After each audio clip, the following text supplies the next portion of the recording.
Welcome to Martial Mentality, a martial arts inspired podcast. Today, I have with me Joseph Blackwelder and my man, the myth, the legend, Mitchell Truesdale. Welcome to the podcast, Mitch. Thank you. So, Mitch, tell us a little bit about yourself. There's a lot to talk about. Oh, go ahead. Heck of a guy. There's the people that probably watch this, and the people that actually know me, especially from the school, would know me because of the photography that I did for the school. And I usually do that at every tournament. Most of the time, if you're going to notice me at a tournament for CACMA or anywhere, it's going to be me walking around with a camera around my neck. And yeah, that's the big thing that most people would notice about me. How long have you been training here? I've been training here for almost 10 years? Sure. It's been a minute, yeah. That's a while. He's been here for, Mitch is a lifelong member Right. of the Northern Shaolin School of Kung Fu. No matter where I've gone, and I've moved around, in this area at least, I still manage to come here all the time. Yeah, Right. Mitch, and let me personally thank you in front of everybody on camera for all the artwork, for all the design things that you do for the school.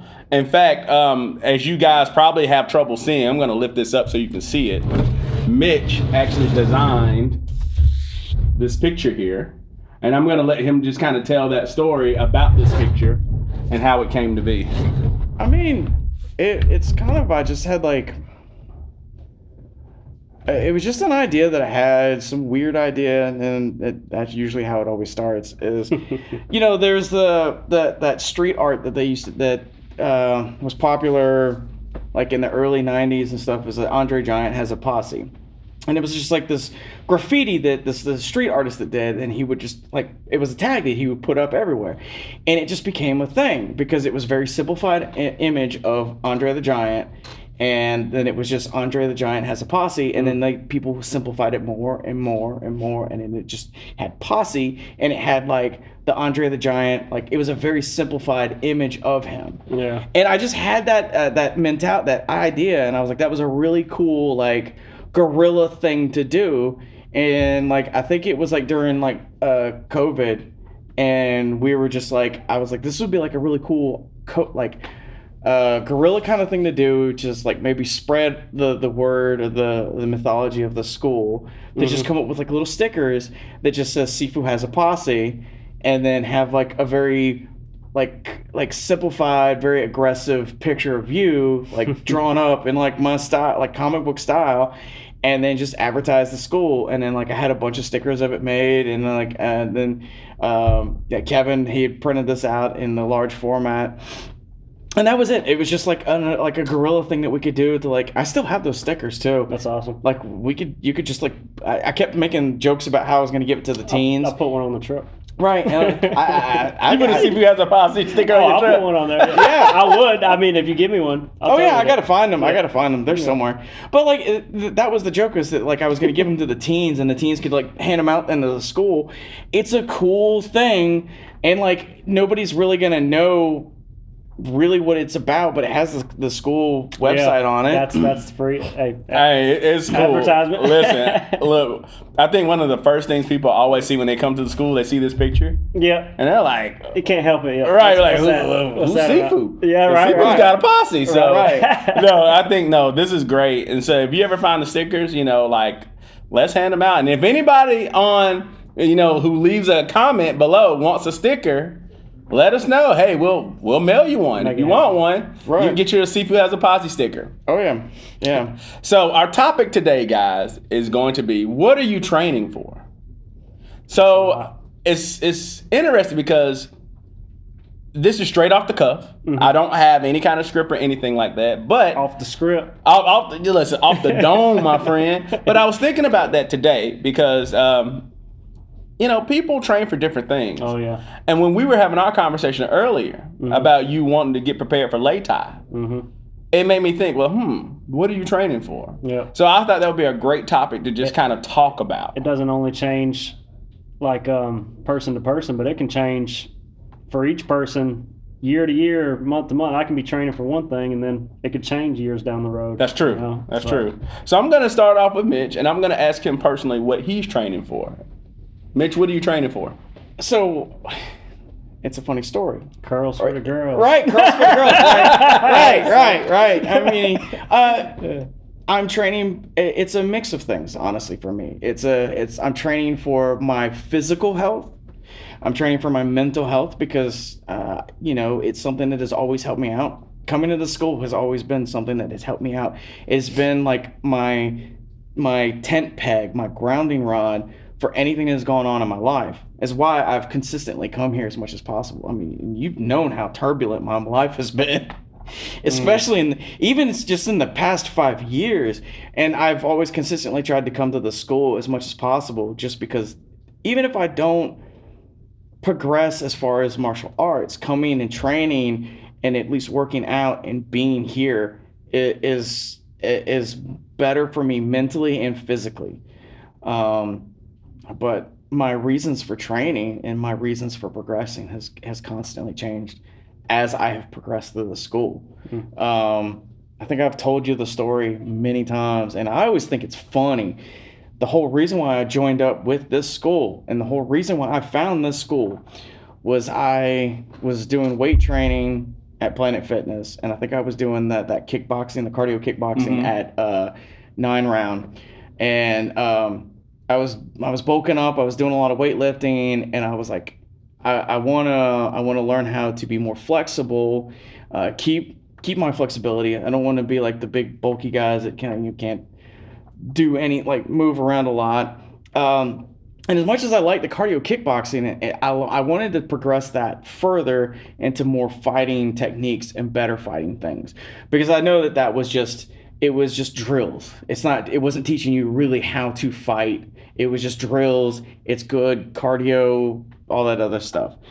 And so I literally just Googled Kung Fu school in Rock Hill, and this was the school that popped up, and I emailed you, and then I showed up for one free class, and then that was it. Yeah.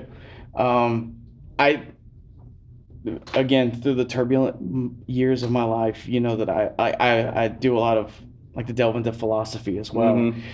And there was one mantra that I picked up on.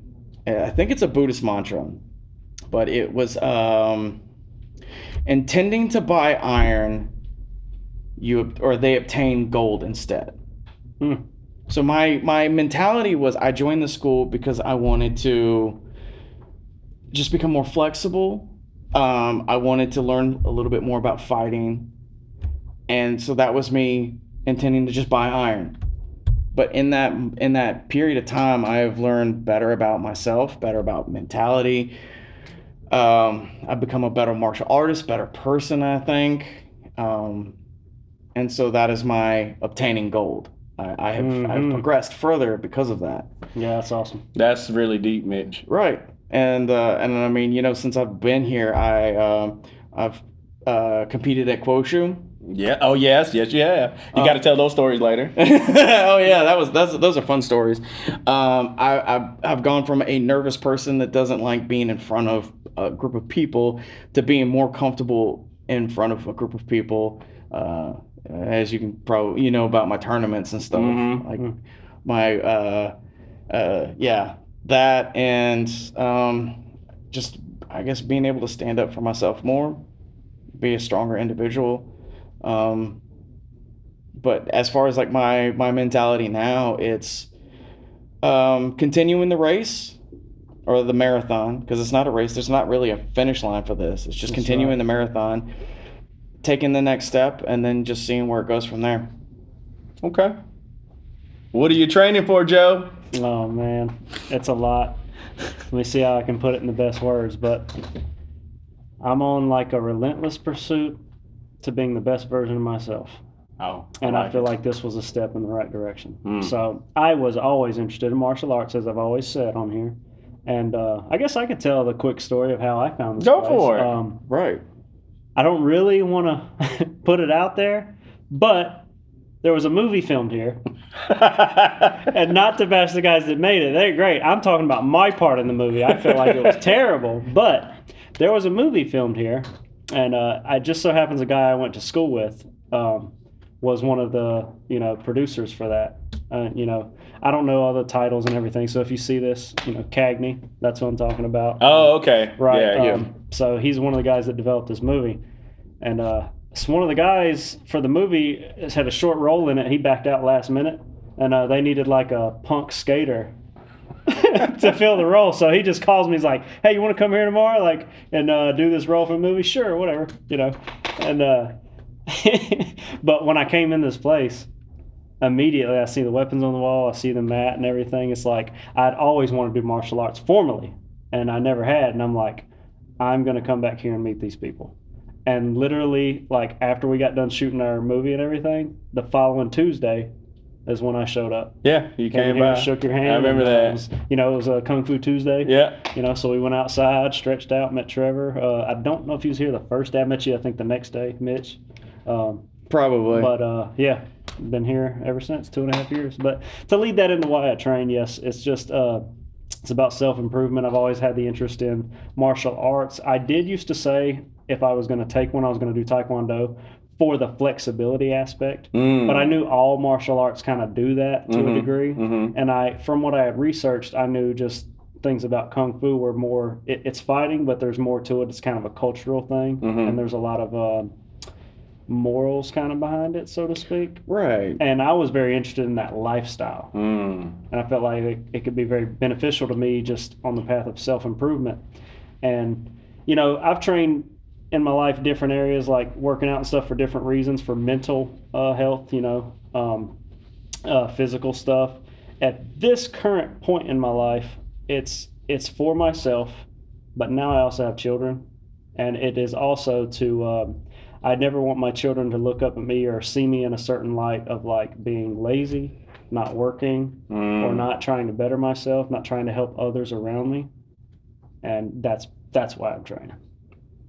Man, you guys gave such good answers, man. I don't know. Podcast over. Right. Hey. So, I mean, like the funny thing is that the reason why I picked Kung Fu is, I grew up as a kid. I did karate, as most kids do. They do karate, right? And I benefited from karate when I was a kid because bullying that happens when you're in school, especially if you're a nerd. But the reason why I picked Kung Fu is because I love old school Kung Fu movies. Like my favorite martial artist. That's a common theme. Right. That's a theme. My favorite martial artist is Jackie Chan. Yeah. Oh, he's a legend. Right. He's great. Like Drunken Master, favorite movie all time. Right. And I remember that I would stay up late on I think it was Saturdays or something, and there was one of the movie channels that I had, they always had action movie Saturdays, and it would always be a Kung Fu movie, like The One with Jet Li, Drunken Master. There's a bunch of them that they would have, and I just love those movies.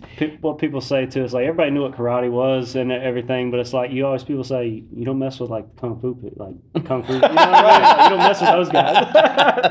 I would always hear that, but the movies, that's a common thing.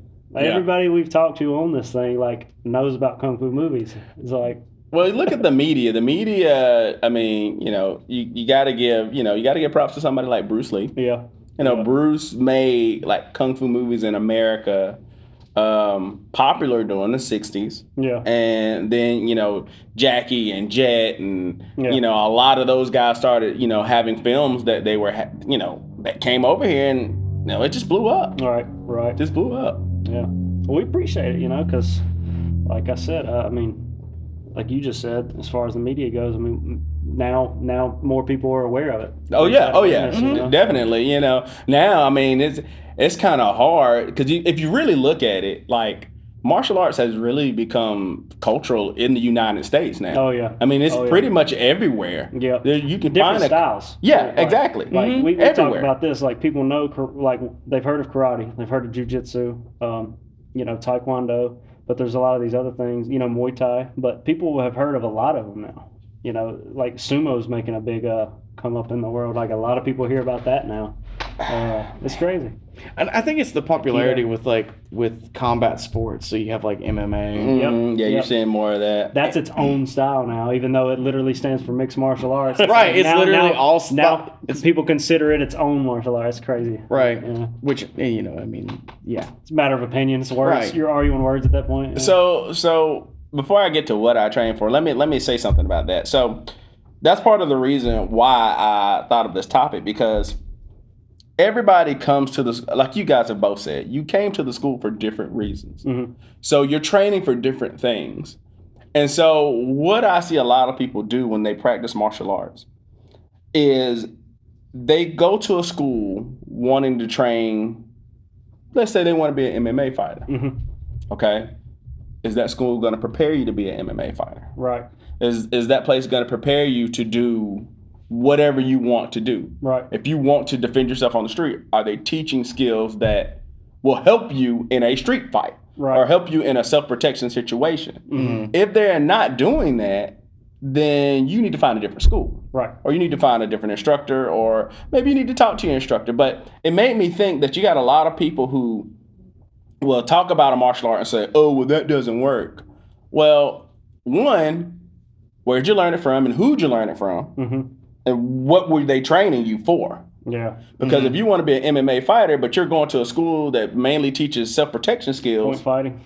or point fighting, right, Right. Right. you're probably not going to get the skills that you want to perform well in that arena. Right. Right. So and so, like you just said, like you talked about, hey, I want to go to Taekwondo because I want flexibility. Mm-hmm. Well, you'll probably be flexible if you do Right. Taekwondo. Right. You know, you said, hey, I love Kung Fu movies, so you came to a Kung Fu school. Right. That makes sense. Yep. But you see a lot of people that they'll go to a school and they have a goal that maybe doesn't align with whatever the school's repertoire is. Yeah. And so then maybe they don't get what they want out of that school. And so they go, oh, well, that style doesn't work. Okay. But, you know, I mean, if I'm teaching you how to take knives out of somebody's hands, probably not going to use some of those skills in an MMA ring Or a boxing ring, right. or a competitive nature. That's right. Like, So that's what made me really kind of think like, okay, what are you training for? Yeah. What are your goals associated? And I encourage everybody, if you're doing martial arts, if you have a goal, find a school that fits your goals. Yeah. Find a school that fits what you're trying to train for. And as you see, as these gentlemen have said, your goals may change over time. Yep. It's when did you say, I don't know if you said it on camera or not, but like when you was talking about the like Lei Tai fights, right? Mm-hmm. Like, and I was saying, well, maybe I should like add to my training, like maybe checking out another gym, like on the side, like just as an additive to my training. Mm-hmm. You know, so it's kind of the same thing there. Like, and when you was asking me about why do I train, I'll be training for that, but that is part of the big picture of bettering myself. Right. I'm kind of intimidated by it. And the way I find the best way to get over being intimidated by something is to get in there and do it. Yeah. So No. so it's still part of the big picture. It's just No. part of better myself, you know. And so to piggyback off of that, I wanna go to my friend Mitch here, because Mitch for a long time had issues getting in front of people, showcasing himself. You know? Right. And so it was clear that Mitch was nervous. So one of the things that Mitch did, and I don't want to steal his shine because I want him to tell this story about Quoshu. For those who don't know about Quoshu, Quoshu is a huge martial arts tournament in Baltimore that happens every summer. There's hundreds and hundreds of competitors. I like to call it it's almost like kind of like the East Coast Olympics of Kung Fu. It's a huge tournament. Gotcha. To the point where they have a world tournament, and you can qualify to be on that world tournament. It's to step right under that national or the freaking Yeah, international. it's a national international tournament, Right, easily. right. Yeah. You know, you have people come from other countries. Yeah. I mean, you have teams. I mean, the Lei Tai fights are phenomenal. Now Yeah. people are like using that as basically like a stepping board to go to MMA now. Right, So you're right. seeing a lot of that. And Mitch has been to this tournament, so he Yeah. can tell you Yes. like Right. the vastness of it. So I'm going to turn it over to him and just kind of let him tell you about his experience with Quoshu and maybe how that's changed him. And, you Right. know, it kind of goes with our topic of what are you training for? Right. Well, the first time that I went to Quoshu and competed in the tournament, because we all went together to the school one year, and I think only a couple of students went to compete, and I got my taste of like what it was like, and I was like, this looks like fun. I want to try and compete here the next time. Did you go to Quoshu before CACMA, or did you go to a CACMA tournament first? Oh, I went to CACMA before. Like Okay, I was doing okay. like all the local the local tournaments and stuff. I would go to those. I would compete in those, and I was only just kind of like dipping my toes into those tournaments. Like Yeah. I don't think I would compete like a couple of times, and then Yeah. I was still having my like nervousness, and I would get in front of people. And I think we actually did an open tournament before Quoshu, or maybe that was after. But that was the first time I did my Guandao set. And so I wanted to do Quoshu, I wanted to do forms, and I wanted to do the weapon sparring. Because the first time I went and I saw the weapon sparring, the full contact weapon sparring, and that looked like that was a whole lot of fun. You just Right. swinging and bats at each other. And so I was like, I want to do that. And then I competed and I did my weapon, which was my weapon of choice, which is the Guandao. And I don't think I did an open hand form. I know I did Guandao, I did the weapon sparring, and then I did point sparring. But the weapon sparring, my weapons competition for the form, that was the first time I actually got in front of a panel of judges, and I was in front of a lot of people that were all black sashes. And I am not a black sash yet. I know it doesn't look like it, but I've been here for a long time, but I'm not a black sash yet. He doesn't give the belts out either. No, he doesn't give them out. Yeah. So my competition was stiff, and I knew that going in, but I went in anyways because you either place or you learn, and that was my big thing. This is my first time going in. I'm going to work like I'm going to try and place. I'm going to put in my full effort. But if I don't place, I'm still competing. I'm still getting that experience, and I'm still learning from it. Of course. And it's also kind of cool because, like, the Guandao, it isn't a traditional, or it's a traditional weapon, but it's not a saber form. It's not a sword form. It's not a staff form. You have all of those. This was an other. So I got to see all of the other weapons.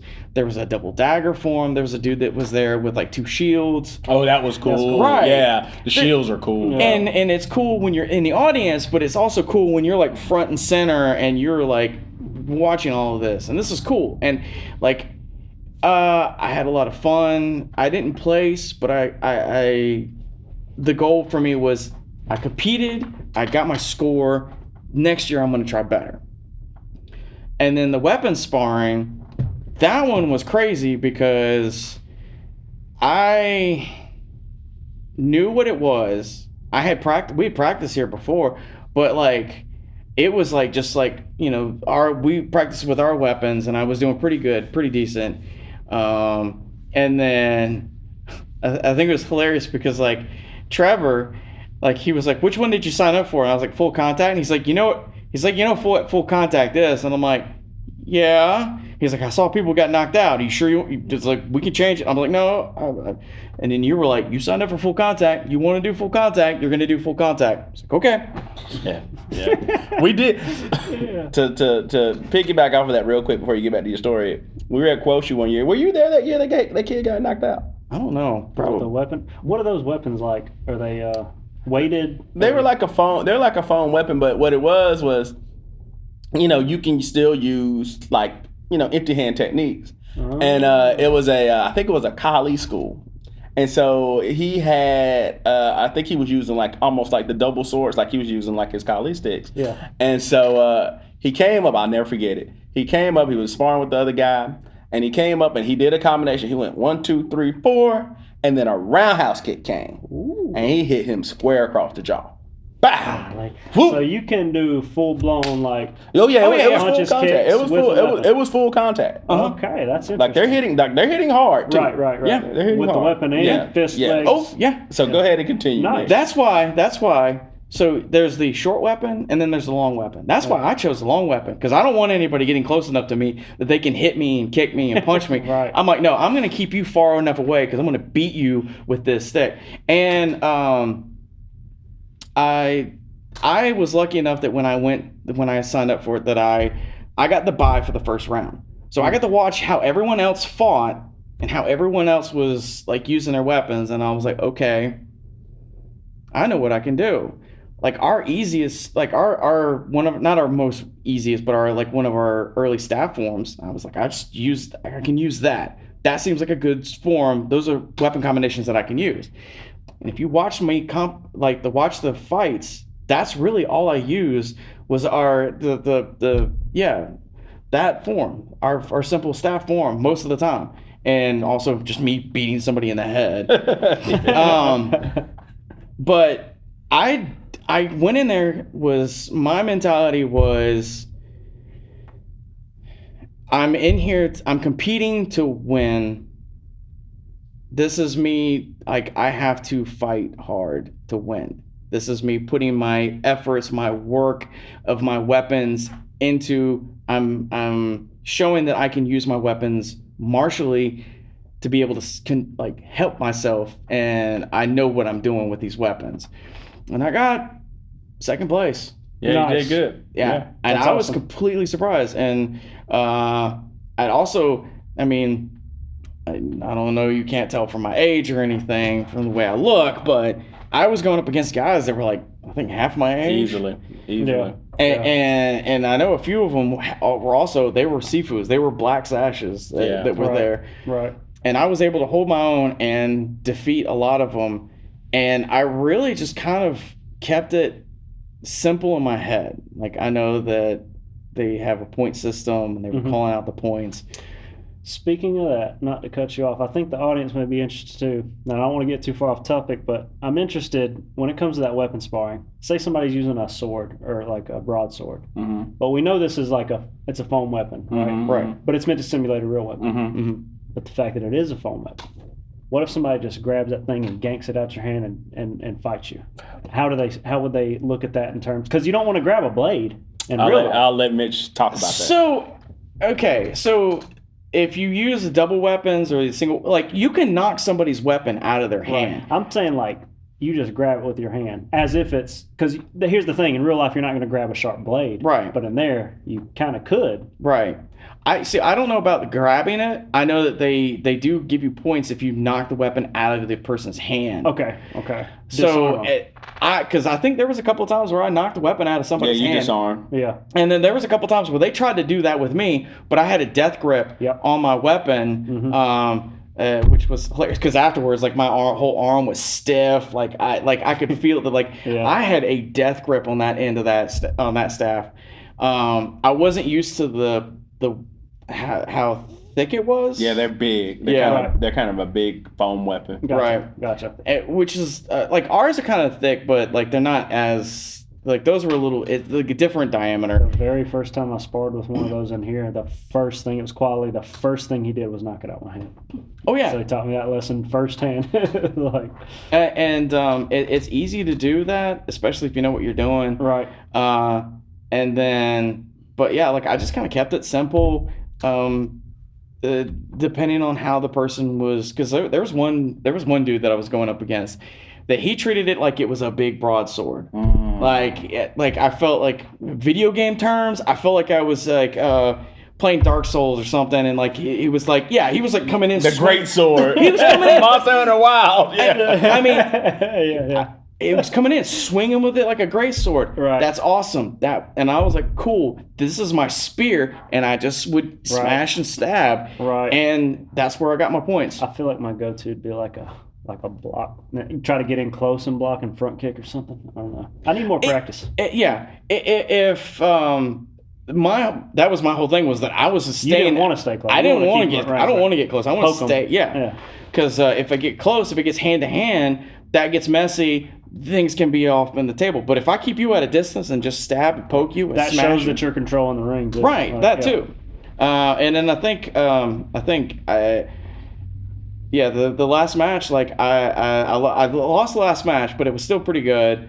I kind of started going off and doing weird flippy things when I don't know why, I was tired. Yeah, let me interject because I was actually in his ring judging that match. Yeah.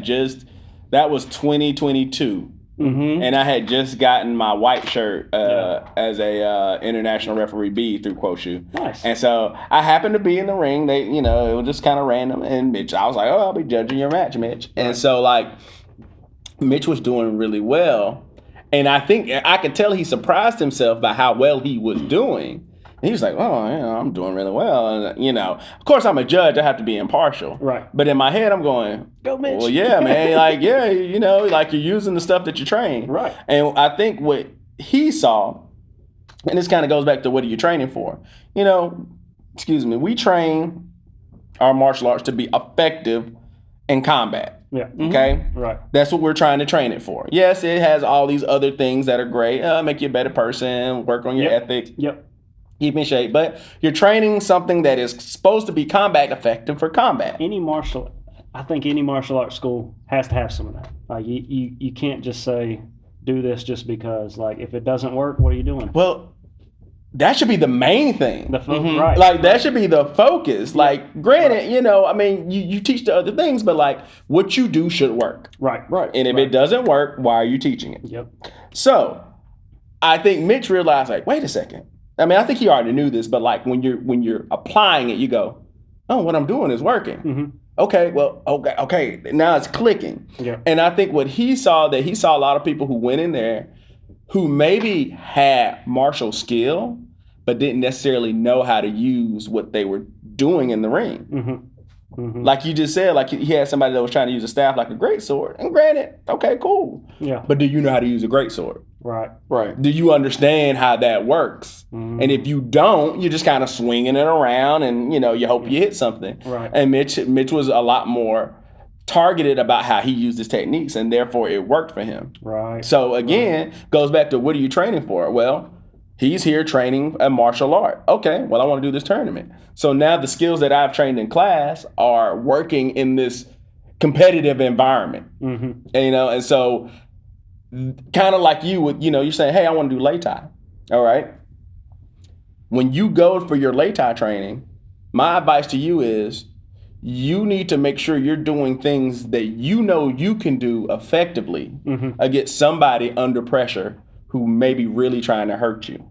Gotcha. Right. Yeah. That is an important thing, because when they're coming at you full force, you have to be able to execute these things with some kind of intention. Yeah. And say, no, I'm not going to let you hurt me or hit me, but I can do this back to you and stop you from doing that. Ryan? Yes. He's got that quote. One day I was in here and I was talking to one of the teens, I think, or somebody, and it's a quote I read out of a book, but it's like, one way to improve yourself is to strengthen your weaknesses. You know what I mean? Double down on your weaknesses. Like if I'm great at like, I don't know, push-ups or something, but I suck at pull-ups, well, like, if I'm already great at this, let me switch over here and try this. It's a way to just get better all around. But he was like, that is a great mentality to have when you have the time, or if we're in peaceful times. But like, if you're going to war tomorrow, I'm not going to learn a new skill. That's I true. need to work on what's going to work for me. Right. Right. So. And again, to piggyback off of that as well, I think since my yellow or orange sash, I've known how to do the why am I having a brain fart about the name of the staff form? Tibetan White Crane. Tibetan White Crane. Yeah, that. I know the staff form. For some reason, Took the belt. No. you can test me right now. I know the form. Right. But like that was like that was like an early set that I learned, and it was one that I struggled with. And I mean, like, how much I struggled with. Mitch, you're not showing the power in that one. You need to show more power. All right. I showed the competition the power. There you go. You did. It worked for you. That's right. It worked for you. So, that was an early set that I learned, and I practiced it over years. And then I pick up the Guandao, and I competed in it, but that was an earlier that was a newer set that I hadn't I knew it, and I was good enough to compete in it, but I wasn't. I didn't feel comfortable enough using the same techniques as far as in combat. Right. But I knew Tibetan White Crane very well, and I knew that I could apply that in combat because when I was practicing and when we were doing mock weapons fighting in here, I used Tibetan White Crane to great extent. Yeah. I caught a few people off guard doing the up thing. Oh, nice. Catching them up underneath. So I knew I could use that in combat. And so when it came time for me to battle test this in a competition, that's what I fell back to, and that's what worked so well for me. Yeah. And I used all of the techniques from that in the competition, and Nice. I think that's what helped me out do so well. Yeah. So, I think that's great advice. And, and we'll hop back on the, what are you training for Right. topic. But your story. we're still on that topic. But I want to encourage you that as you get ready for your Lei Tai competition, don't just forget your Kung Fu. Yeah. Let me say that. No, yeah. Because I think a lot of people get in there and of course everybody uses different systems. And martial arts can be very everybody's going up the same mountain in a sense per se, and you have different ways of getting up the mountain. But Yeah. if you train your Kung Fu to be combat effective, as Mitch said, it will work Right. when somebody's trying to attack you. Yeah. But you got to train it that way. If you don't train a martial art to be effective, it won't work. It doesn't matter what you do. Right. Boxing won't work if you train bad boxing. Yeah. Muay Thai won't work if you train bad Muay Thai. Same thing with Jiu-Jitsu, whatever. Yeah. And I know a lot of people say, well, these are the end-all, be-all martial arts. These work. Right. Well, sometimes, I've seen some bad boxers. Right. I've met some bad boxers. Right. I've seen some bad Jiu-Jitsu practitioners. Right. So you have to train something to work. So again, going back to what are you training for? The question that I have for a lot of people, like you guys said, what are your goals? Yeah. What truly are your goals? If your goals are to be a tournament fighter, Mm-hmm. then that's what you need to train for. Right. That's what you're training for. Right. If your goals are just to be a better person, then guess what? That's what you're training for. Mm-hmm. But if you decide to test yourself in another arena and you haven't trained for that arena, don't be surprised if you don't do well Right. in that arena. Right. So if you've been training to be a philosopher, Mm-hmm.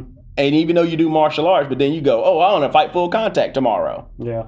you're not going to do good. Good example, right? Like boxing, right? You got on the big gloves and everything, and you're gonna get hit. And about any fighting, you're gonna get hit. Mm-hmm. But take that and then go to bare knuckle fighting. Right. You don't want to get hit much No. because it's not going to take much. You know what I mean? Boxing, you're going to get hit a lot of times before the match is over, and you hopefully you'll be fine. You get knocked out, sure, but like you can get hit with that a lot more than you get hit with a bare knuckle. Mm-hmm. So that changes the game. That changes the rules. Changes how you train it. Changes how you train it. Yeah. Lei Tai, there's takedowns. There's no ground fighting. Like a jiu-jitsu guy might not want to go in there. Right. You know what I mean? Right. It's not to bash jiu-jitsu. It's just you're training for two different things. Exactly. No. Exactly. Somebody made a comment about rule set. And, we always say, there's no rules in the street. And I started to realize that technically there are no rules, but there are rules. Yeah. Because laws are rules. Laws are Right. rules. Your own moral compass is a rule. Is a rule, Right. I always tell people, it's the minimum force necessary. And what that means is if you're smack talking me or you say your mom is such and such, that doesn't mean I need to go stomp your throat. Exactly. I need to just turn around and walk away. I don't need to do anything for that. Right. It escalates, So Lord rest his soul, but there was a gentleman in our area recently that got killed for just trash talking. yeah, you mentioned that. Yeah, Shot, right? yeah, he got shot. And terrible. It's horrible. But Terrible. who would ever think, because people talk trash all the time. Right. But we have to realize now that, not just now, but just in general, like we don't want to try to antagonize situations. Right. So as martial artists, at least what I believe, not everybody believes that. I don't want you guys to go out there and somebody makes you mad and you just run off on the cuff and you start talking trash, and next thing you know, you're in a tiff. De-escalation is a skill of its own. I feel Right. like that's another thing a lot of martial arts places probably don't really go into that, you know, as much as they should. We've talked about it many a times, and there's skills to develop in that realm. Part of the whole process is how to avoid a fight, Right. you know? Yeah, the situational awareness. Yeah, exactly. When you get into a situation, like, Staying calm. I mean, Right. You know, you don't gotta. When somebody raises their voice, you don't raise to match it or get over. You stay calm. Like, what's the problem? Are you okay? Just calm down. How often, because we all have done it, you're sparring, keep it light. You take that one good punch or kick, bop, You gotta hit back harder. and you got to get hit They back gotta hit harder. back Yeah, harder. right. And then Then they guess gotta what? hit back harder. Escalation. right. Right. No, because I mean, like, we all have had bad days, and somehow sparring kind of it can go coordinate with a bad day that you've had, and then your partner just kind of hits you, clocks you a little bit too well, and then you just you dig into it, and you just throw it at them right back at them, and then it just continues to escalate up. And but again, this is like in a spar match. Right. After it escalates to a certain point, there's going to be a judge that stops. Like, hey, you guys need to calm down. Yeah. Turn around, breathe, calm down. You guys are friends. You don't need to be like knocking each other's teeth in. Right. Just because you hit a little bit too, just because you take the technique too hard. Yeah. So sparring's for training. Right. You know what I mean, so sweat here so you don't bleed out there. Right. Man, we used to have. I got to use Mitch as an example because Mitch has got some pictures of himself on Facebook after sparring nights. Shirts torn. I think there was one. where you had a black eye. I like had the bruises in the weirdest places. It was crazy. You know, because they would just get into it. And you remember? I don't know if you remember. We had that one. We had some new students in class, and we did a sparring match, and it was like a brawl almost. Like, that was the class period where we had a lot of new students that had come in. You had all the advanced students outside training. We were doing our own thing. Like, we were like working on forms, everything else. All the new students and white belts, all the white sashes were inside. You were having them spar. And then I don't know what happened because I was outside training.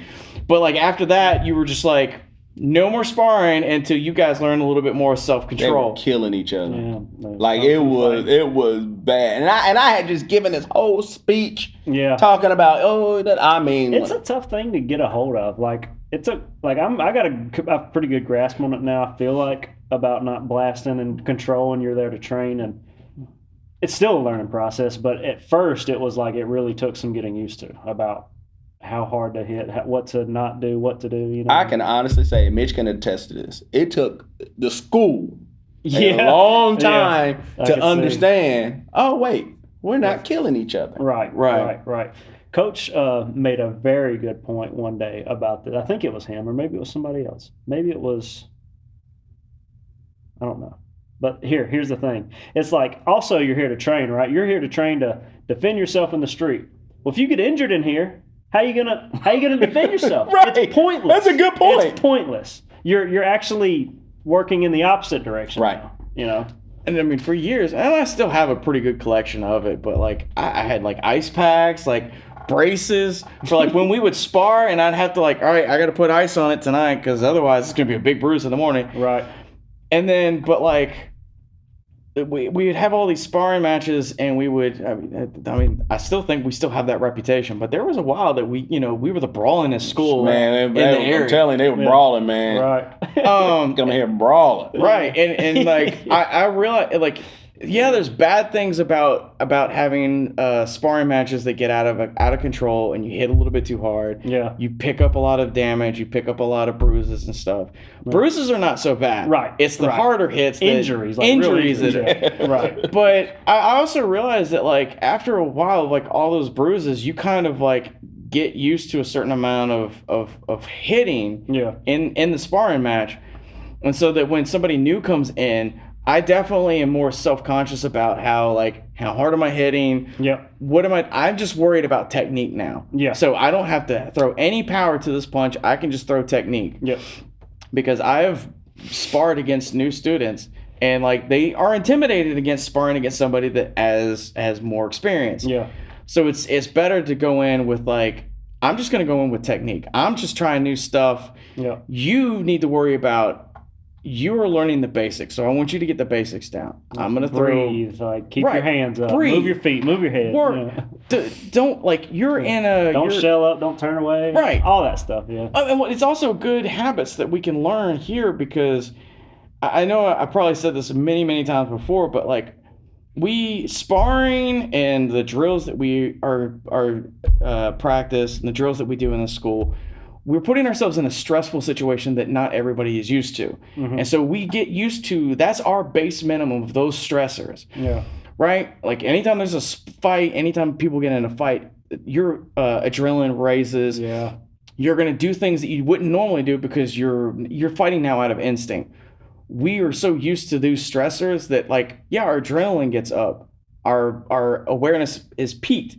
Yeah. But now we are now more self-aware of what's going around, and we know, okay, this we need to de-escalate this, because I don't want to turn into a fight. Yeah. I don't want to have to use the things that I have learned. If I have to use them, I'm going to use them, but I don't want to have to get to that point.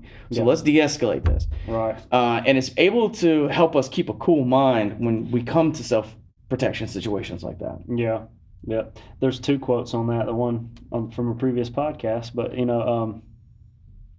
if you can't like fight with rules, how are you gonna fight without them? That's true. Like people think, oh, that's not a street fight. It's like, well, if we're light sparring, and you're like turning your head, looking away, shelling up, what do you think you're gonna do in a real fight? Right. Or somebody flashes a weapon. Yeah. What are you gonna do then? Or they're really like, I'm about to punch your face off, and Right. they go to do it. Right.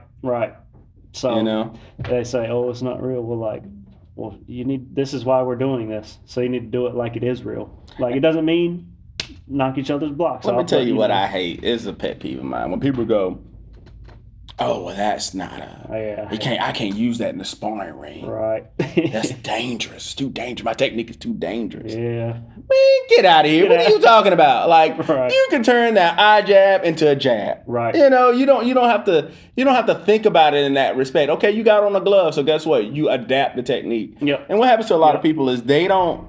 Once again, a lot of people. What are you training for? I keep going back to that because it keeps popping in my head. Yep. Because I should be able to adapt what I'm doing to what I'm doing. Yeah. If that makes sense. That makes perfect sense. I should be able to adapt what I'm doing to what I'm doing. So if I'm training something and, okay, you're going to go into that lay tie situation. You're going to go into that weapon sparring situation. Well, guess what? Did you read the rules? Right. What are your parameters? And it's the same thing when you train for street fighting, real life self-protection. Right. You can look at laws and say, what are my parameters? What can I or can I not do? A lot of security and bouncers, they can be liable for there's a drunken fool or something in the bar. Doesn't mean throw them on the ground, break their arm. Right. Because you could be in trouble, and the place where you work at could be in trouble, because they're supposed to be able to know to control the situation, right? So they have to adapt. Escalate as needed, de-escalate. Interesting. Sifu Enlo really opened my eyes up to security and bodyguarding, because he made some comments when he was talking about working for the casinos where I was like, I never thought about it like that. Right. You think those guys can just go balls to the walls and do whatever they want, but that's not true. It's not true. Yeah. And look at Enlo. He's a big guy. He's a big dude. Some small guys drunk and everything, and he's talking crap. If he decided he wanted to wreck the guy, I'm talking about Enlo wrecking him, he probably could. He could. And then he could get in a lot of trouble for that too, though. And then you have to realize too, it's just unfortunate, but I have learned from my training that I may antagonize somebody just by little things, how I look. Just be like, oh, it's a black guy. Oh, or this guy's got a beard and he's buff. Yeah. So I'm some more people's into facial expressions, right? Resting, right. The fact that you have a braid in here, people might go, oh, okay, right, tough guy. Right. I find that funny when people say it. Yeah. But Oh, he's got long hair, hippie. Right, you know what I mean? Yeah. Walk-up's parents at the last tournament thought I was so intimidating. See what I'm saying? And I'm like, I'm a nice guy. You see what I'm saying? I mean, It's you know, just cool. because you had your head shaved, you had Right. it I'm braided over there back. like, Right, you know what I come mean? on, Right, get ready. And It's they're like, it's man, hey, how are you? right, You like know? who's this thug over here? Right. You know? Well, there's a martial mentality in that. Right. You know? Like there's a whole like don't be an easy target. Yeah. You know what I mean? It doesn't like that's a military thing they taught us. You know, if you're standing guard, you're not standing over there leaning on the wall, texting on your phone. You know, easy target, right? Right. So same with the cashier. You know, if they're over there screwing off, that's an easy mark. So it goes again. What are you training for? So in that situation, in that tournament, you train to be intimidating because Right. you want to be intimidating And I'm to probably other people. I'm probably feeling the same way Right. as my opponent. I'm like, I probably got the jitters. You know, I'm about to go in front of people, but I can't show that. Exactly. You know what I'm saying? Exactly. Like- you know, and so I feel like Mitch gave some great examples from his time in tournament, where it seems like what you're training for, Mitch, is working, because now it's hard for me to even remember. It's funny because it popped in my head how nervous you would get in front of people, and now I'm just like. I'm just so used to you being in front of people, being in front of cameras, talking in front of people, you know, just kind of having your swagger about you. I go, oh, you know, he got this. Like, he does this all the time, you know. And it's so funny, but yeah, I do remember those times. But like, it seems like what you have trained for has worked for you. And I know even in your job, you know, you told me about all the different things that you're doing in your work life that's helping you from your martial arts training. Right. And it's funny you say that, like, you know, now I'm more comfortable about being in front of people, being around people, talking, and being in front of cameras and all of that. And it's funny because, like, I had a work trip that I ended up, I was picked at the last minute to go to, it was a trade show. And I'm an engineer by trade. Like, that's my full-time job as an engineer. And they were like, well, we need an engineer. And my boss was like, well, Mitch is personable. He likes to talk to people. And, you know, he likes to go around. He gets out in front of people and talks to them all the time. I was like, hey, let's have him come out. And so that's how I got picked to go do that. Nice. Didn't they fly you to Alabama? No, they didn't fly me. I had to drive out to Atlanta. Okay. And I had to deal with Atlanta traffic, and I hate that. That's a whole other, can of worms I'm not ready to open up yet. I'm still processing that, and that's been weeks ago. You got PTSD from the traffic? Right. No, and it was a car that it wasn't even mine. It was a work vehicle. It was a big thing. I'm used to driving a small, fast car, and, you know, it's just, yeah, it was a whole thing. Was it 4 or 5 lane under that bridge? Like, Yeah. what was that? 85? Yeah. Yeah. Yeah, no. That's terrible. I hate it. I hated it. No, I'd rather get in front of people. I know, right, right. That I'd rather do that. Right. I'd rather face off against people with weapons than have to deal with traffic again. Right. I'm sorry for anybody that lives in Atlanta and is watching this, but I hate your traffic. That is just that's it. But I've like overcome a lot of things, and I've learned to deal with a lot of things, and I've learned what I'm capable here because of things that I've learned here. And I think it's always hilarious because I literally it was dumb luck that I got here. I could have searched and I could have found any other martial arts school, any other kung fu school in the area. And not that like there's like any really bad kung fu schools in the area, but I feel like I really lucked out coming to this one. And it really has helped me recapture a lot of things that I liked about myself and have kind of expanded on those things. I mean, like when I was in college and I was doing graphic design stuff, I was doing photography as an extra, and then I kind of fell out of photography because of the things that were happening in my life at the time. And then starting here, and then there was after turbulent lifetime events. I was like, you know what? I want to get back into photography. And so I just went and bought myself another camera, and I was like, I need to practice with this camera. So I would bring it to school and I would take pictures of the classes that was here. So that was also helping my kung fu because I was coming through the kids and the teens class. I was helping out with those classes and I was taking pictures of those classes so that like I could capture those martial art moments and I could capture like really great moments. And I was retraining myself. I was teaching those early students in those early like forms and stuff. So it was helping my martial arts with that. It was helping my creativity. And I also remember the fact that I took this picture of you before I did the drawing of it because I was like, hey, and I think I just used my cell phone with this picture because I was just like, hey, mean mug it. And then I took a picture and that's what. I think I remember that. Yeah, it was just like mean mug, and I was just like, Yeah, you know, spaghetti no sauce. yeah. Well, I mean, definitely to plug your photography, and then I'll answer the question what I'm training for. But to plug your photography, MRT Photography. Look him up on Facebook. Look him up on Instagram. If you need portraits, if you need him to come take pictures of your martial arts school, because he's obviously a martial artist, so he knows how to capture those moments. Yeah. Right. I encourage you to look Mitch up. Once again, like I said, he's on Facebook. He's on Instagram, and when we post this podcast, we'll put his information below so you can get in contact with him if need be. But definitely like videography as well. He can do it all. Design work. He does all our design work. So Yeah, I know. all our design work. So if you come to the Fall Classic and you see those cool T-shirts, this is the guy. Yeah, the last Fall Classic, I did the T-shirts to that one and the one before that. And this year, as soon as we get those T-shirts printed out, I better see some of these podcasts with you wearing them and plugging those T-shirts. Oh, yes, sir. Yes, sir. I will make sure I do that. I will make sure I do that. So let me answer your question. So what am I training for? It has changed over the years. So I will pick what am I training for right now. I am training. Oh, that's a hard question. I am training to be the best teacher I can possibly be. I really am, because you guys have motivated me more than I think people know. And training for myself is one thing. Yeah. Training for other people is another thing.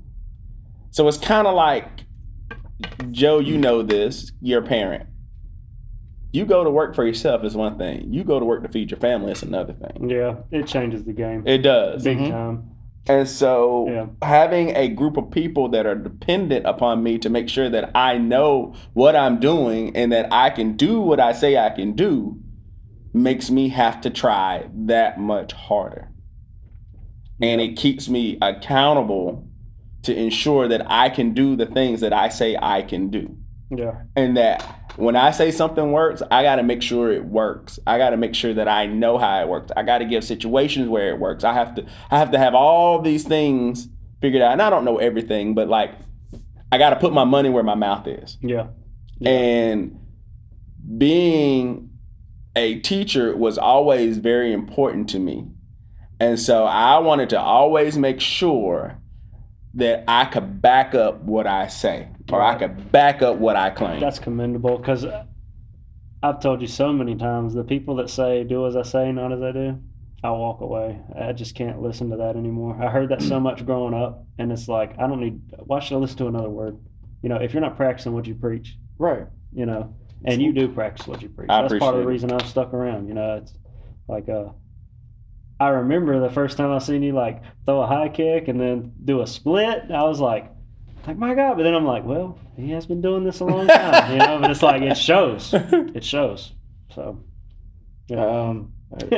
Again, with the philosophy and all that, Sun Tzu, The Art of War. If you treat your men like your family, they will follow you into the darkest valley. That's a great quote, and that's true because. You know, we talk about this family. You know, every time I say that, I think like, what are we, like the Kung Fu version of Fast and Furious? Family. Family. Right. What are we, you know? Diesel. Right, exactly. Family's right. everything. Family's everything. Yeah. You know, but no, it is true. And so you guys keep me accountable. You and I love the fact that, you know, I'm not perfect. So sometimes like when I'm training with you guys and maybe I miss a step and you go, isn't that movie supposed to be like? I'm like, oh God, yeah, you're right. Right. But then I go, that's good. You've talked about this before, and and I like this. Like, I've always been a firm believer if you're in a leader, any kind of position of leadership, or just, even like us helping the teams out, right? Like, even me, I've not been here as long as some of them, but I've got a little more life experience. Exactly. And I can learn stuff from them, they can learn from me, vice versa.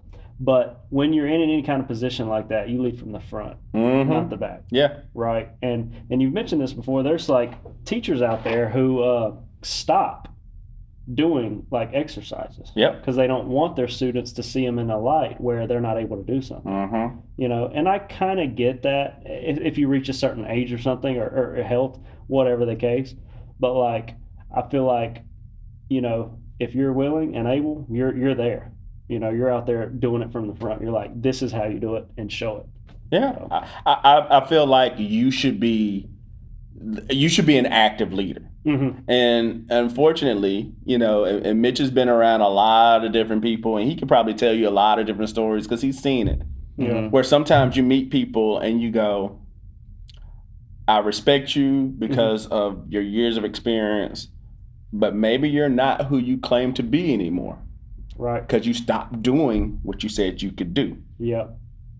And you meet a lot of people like that in the martial arts community where it's like, well, I'm Grandmaster Shimbuk Shu. I got my black belt when I was 8. Right, exactly. Exactly. And now you're what, 40? Right. Okay, what can you do now? When was the last time you trained? Right. When I was 8. It's just like, there's people like that, like God bless them. But, there's, you've got to act. This is one of those things. And like a lot of things, you have to actively stay on top of it to stay good at it or get better at it. Like, you're not going to get better by not doing it. The best way to think about your martial arts, think about your martial arts like a sword. Okay? A sharp sword is a bat. It'll still hurt you, but that's not its intention. Yeah. A sharp sword that's sharp, Yeah. a bat will kill you. I'm not going to say it won't. Right. But that sword, Cut right through you. It's different. It's a different type of lethality. Yeah. And when you keep that sword sharp and it's ready to go, that is a tool for keeping the peace and bringing the violence. Right. I always looked at, like, I've been looking at martial arts like, so I think people take it too literal and too like, okay, you do this, it's guaranteed to work. That's not the case. You are doing this to increase your odds. Yeah, you're hedging your bet. Yes, exactly. Exactly. Like, learning how to handle situations. Like I said, first of all, de-escalate a situation. Walk away. You're not hurt. That's a win. That's good kung fu. Right. We had an episode on that, right? Yes. Like, but then if you have to use it, if you have to use your skills, well, you've just done all this training to increase your odds of walking away either unscathed or minimal like damage. Neutralize the threat, whatever that may be. So again, it's there's no such thing as really a lucky person. Luck is just your skill versus an opportunity to use it. It's practice. You've worked hard at it. Right. I'm sure that and anytime that you get to the point when you're successful, where people start calling you lucky, then that kind of means that maybe something is working in your favor. Yeah. I just had this thought, and I don't know if this is a quote. I'm sure it is, but it just came. Luck is when opportunity meets preparation. I think I was trying to find that quote, but I think you nailed it. I think that's you posted it maybe. It's kind of like making your own luck, so to speak. Like make your own. You make your own luck. Was you here when I think I said that quote that Dwayne has? Everybody who watches, everybody goes to UFC, right? Because that's the big one. Everybody knows like what that is, and everybody tries to compare themselves with these guys. These are the world class fighters, right? But like they, or boxers or whatever. But in their heads, and I get it, like, oh, it looks easy. I could do that. But it's like, that's your expectation. You don't rise to your expectation. You fall to the level of your training. That's like my new favorite quote. I've not said it like every day for a couple weeks now, but when he said that, it makes so much sense. And real quick, before we, end this podcast, you notice that we just kept going. We didn't even take a commercial break. Right. No. But We didn't MRT need one. photography. Check him out. But That'll work. I mean, honestly, I have come to realize now from doing martial arts, I've learned one that what we do is not easy, and anybody who's taking the time, because we had an episode on, what is kung fu? Yeah. What does that mean? And anybody who takes the time to put their time, energy into something, and they are good at it, in fact, elite, who am I to say that person sucks? Right. Now, can I compare them to their other peers? Right. Yes, I can. But for me to compare myself to that person, Yeah. no. Right. I mean, because most people talk about, Mike LeBron Tyson. James sucks. Right, LeBron James sucks. Well, you play one-on-one with him Yeah. and see what you do. Right. Or go Nothing. up to Mike Tyson and tell him in his face he's washed up and see what he does to you. Right. Go tell him. Gonna eat you Go alive. tell him. Yeah. Right. So it changed my perspective on when I'm looking at somebody who does something and maybe they're not performing well at the highest level. But then I remember, I'm like, wait a second, they're at the highest level. Right.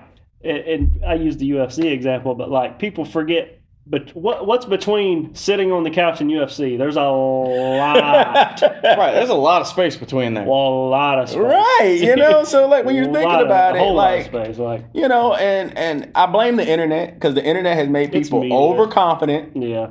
That they can just look at something and be like, People get away with stuff now. I can do that. I hate when people are commentating on fights. Well, I just would have done X, Y, and Z, and I would have just did that front kick, and I It's would have full knocked of it. him out. Yeah, it's full of it. Right, That's all it is now. It's the armchair, keyboard warrior thing. Keyboard. Right.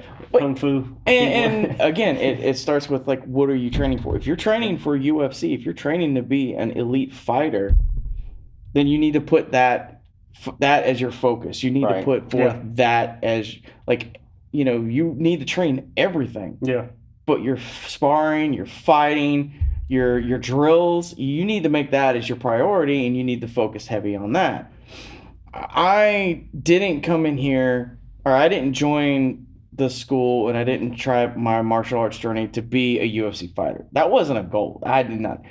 If I got into a scrap, I wanted to be able to defend myself. Yeah. And I wanted to hedge my bets and make sure that I was able to come up ahead of that. Yeah.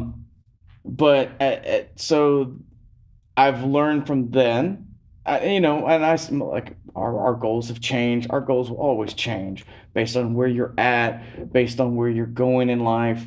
And it's meant to change. You're not meant to have the same goal throughout. Like once you become a UFC fighter and you excel at that fighting, UFC fighters, they're only in that ring for a short period of time, or you have your career as a UFC fighter. Yeah, that's true. It does not last forever. Yeah. And the fact there's a sense of lethality. I mean, there's cases of lethality and short-termness with that sparring, because you're in there in a combat sport. You're getting beat up. Mm-hmm. You're getting hits. So you can't think of that's going to be your long-term goal. That is your current goal. Mm-hmm. Be a UFC fighter. Be a Muay Thai fighter. Right. Once you get to that goal, you can stay there, but you should also find another goal outside of that. It doesn't mean you do that and then you're done. Your training's over. You quit forever. That's not the goal. Right. That's not the goal. Some people have There's that, no finish line. Right. Yeah. And some, I mean, again, for as long as I've been here for a while, there are people that have showed up. They've got their white sash, and then they've left. That's all they wanted. They wanted to get to. That was their goal, and they got out, and they were fine with that. And there's nothing wrong with that mentality. You did something to a certain extent. You reached your goal. And then if you no longer have any interest in it or passion in it, there's no sense in you sticking around and staying with it because I have to see this through to the finish. If that's not part of your goal, then you're going to burn yourself out. You're not going to want to do anything with it ever again, and you're going to hate it. It's better to have that initial goal, start there, get to that point, and then you leave, but then maybe, hey, you come back, you're like, hey, I really like this. I'm going to jump back into it. Right. So guys, do you have anything else that you want to speak on this topic? What are you training for? Got any summary one more quote. Aspects? One last quote. Go for about what you said about when you're training, and that's it doesn't have to be martial arts, but growth happens outside of the comfort zone. You know, no matter what that is, in order to get what you want, you have to do things that you don't want to do. So, you know, get off the couch. Step one. Right. Take action. Usually that's the hardest step for a lot of people It is is, just dude. get off the couch. What you do in the gym usually, like the weightlifting, and I'm not saying you specifically, I'm saying anybody who works Right. out or whatever. This is just one example. Like, that's the easy part. Getting to the gym. That's the hard part. That's Right. the hard part. Getting out of bed in the morning. Work's easy. Right. Getting out of bed's the hard. Depends on what kind of work. Depends on the work. Depends on the work, sure. But like, you know, getting out of that bed is like the hardest part usually. You know, like, so take that first step. Take action towards your goals. That's, you know, you're not, you know, there's a whole thing about the 1,000,000 miles, you know, starts with one step. It's true. Right. It's true. So, guys, listen, we love to see or hear from you, and you tell us what you're training for. Mm-hmm. Share with us. Give us your comments. You know, like, share, and subscribe. You know, we love to hear from you guys. We love your feedback. And we thank you guys for watching. Thank you, Mitch, for being on. We appreciate it. Hey, Joe, no problem. Thank you again. Thank you, Seafood. And this is Martial Mentality signing out. Later. Later.